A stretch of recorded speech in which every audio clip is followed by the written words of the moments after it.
Hey everyone! In this video, I'll show you how to quickly fix the missing Wi-Fi icon in Windows 11. Let's get started. Press the Windows logo key plus R on your keyboard at the same time.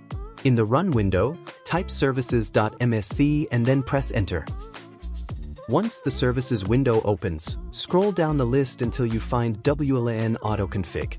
Once you find WLAN AutoConfig, right-click on it and select Properties.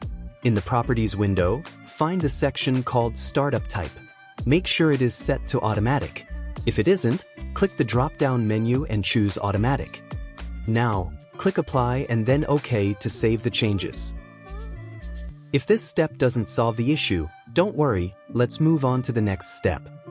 Next, let's try reinstalling the wireless adapter. Right-click the Start button and choose Device Manager. In Device Manager, find Network Adapters and click the little arrow to expand it. Find your wireless adapter. It usually says Wireless or Wi-Fi in the name. Right-click it and choose Uninstall Device. When asked to confirm, click Uninstall. Don't worry, your computer will automatically reinstall the wireless adapter after a restart. Finally, restart your computer. Once it turns back on, Windows will reinstall the wireless adapter automatically, and the Wi-Fi icon should now appear.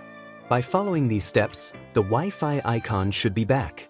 If you found this helpful, please give a thumbs up and subscribe for more tutorials.